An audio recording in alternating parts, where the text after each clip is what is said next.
Hey there.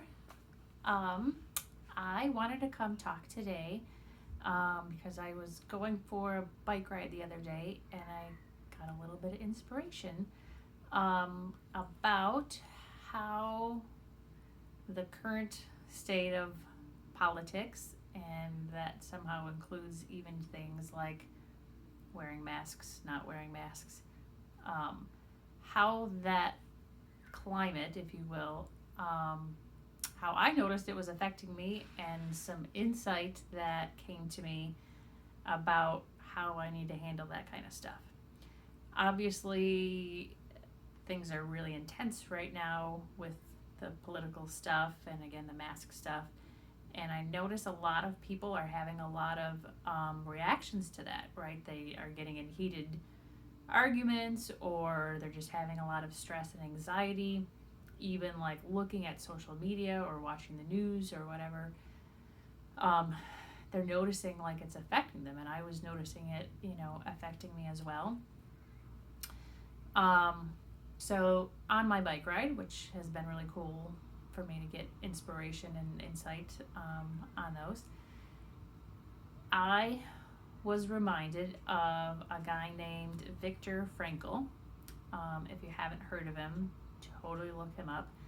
Um, so Viktor Frankl was, I know he was a psychiatrist. I don't know if he was a psychiatrist before he got placed in one of the Nazi concentration camps.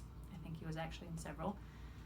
Um, but lived obviously to tell about it, and wrote a book called Man's Search for Meaning.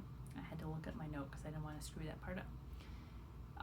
It is an amazing book, filled with so much incredible wisdom.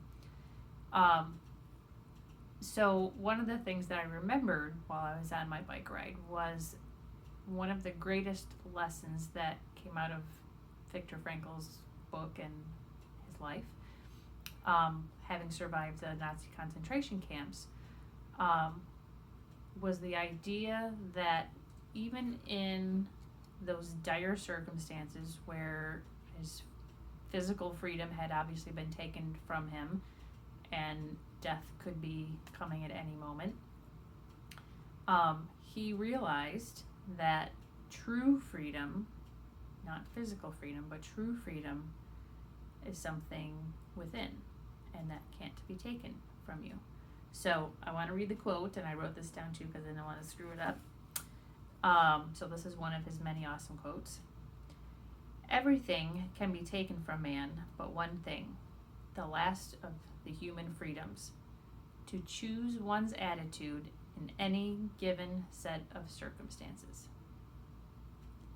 Any given set of circumstances. That is huge. So, our environment here is really intense right now, and it can absolutely be stressful. If Viktor Frankl can figure out a way in the midst of a concentration camp to choose his attitude and choose to know that this is where his sense of freedom comes from, like, wow, what an example to me and to all of us of how we could be doing more of that right here. So the reason why we would want to do that is A, so that we would feel more peaceful, B, so that we would embrace our sense of freedom of choice, which I think is a really huge thing, and C, here's my weird spiritual stuff coming into it, we have to think about things like law of attraction, which is the energy I put out into the universe is what I draw more back to me. So if I'm watching all the political stuff, social media, news, conversations, whatever, and I'm having an emotional reaction to it every single time because I think that these other people should agree with how I think, I'm going to be stressed. I'm not going to feel my best. And then energetically, I am putting more of that out there, which means I am only going to find more of those conflictual type of conversations or see more and more of those conflictual type things in the media. Can we ignore that those things are real and important and going on? No, of course not. Political stuff is important. Black Lives Matter, all lives matter, that is important. We can't ignore them, but what we can do is get ourselves into the energy space we want to be, because this is the space where we can truly affect change. So how I have kind of come to learn how to do this is two things.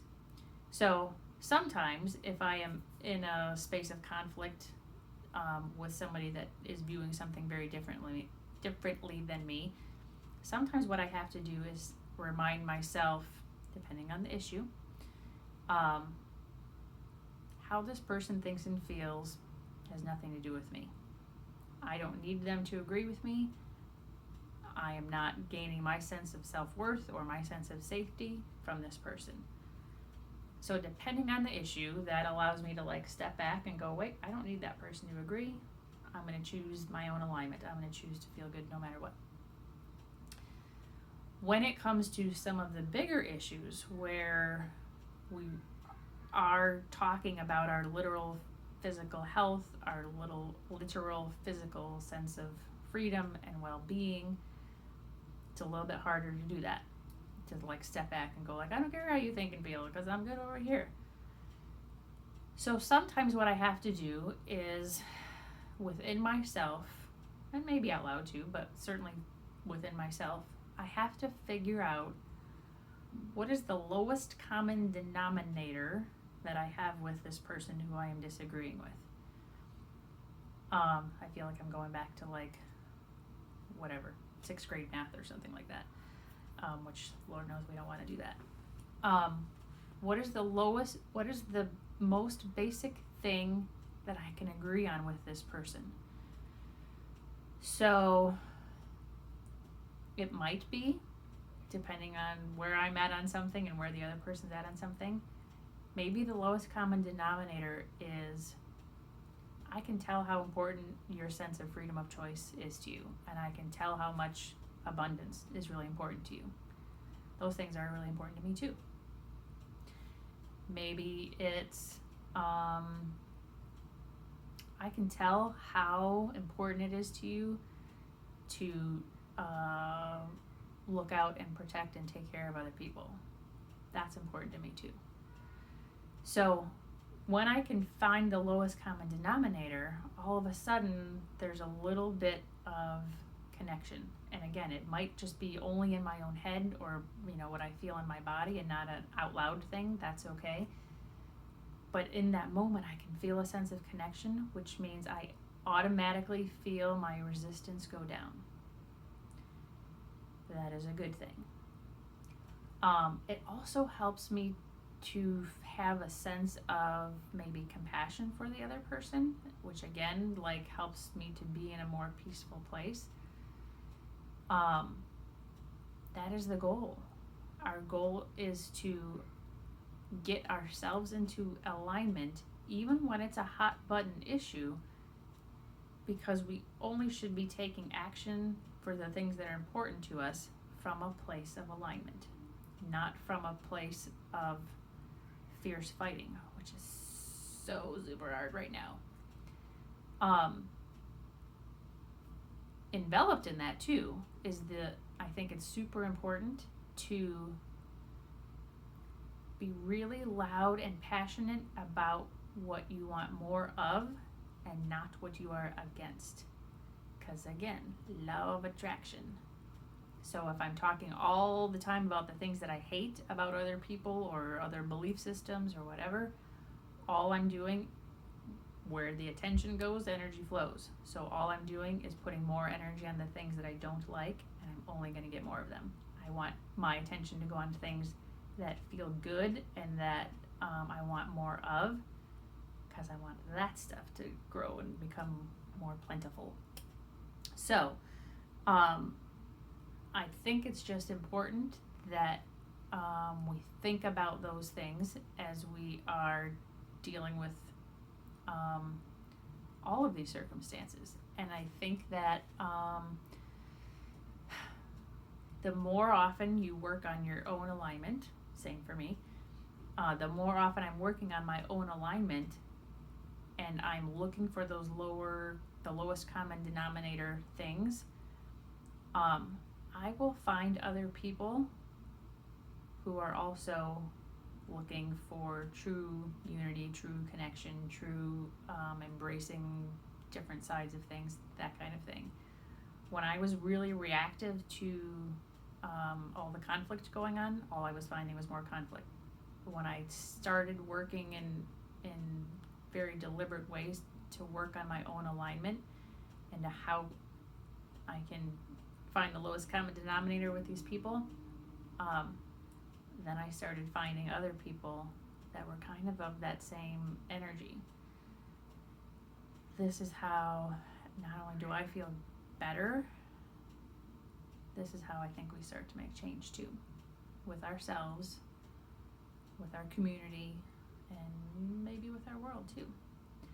So, I would love to hear your thoughts. So drop them in some comments there. Comments are always awesome. So are some likes and some shares and some subscribes. So peace out.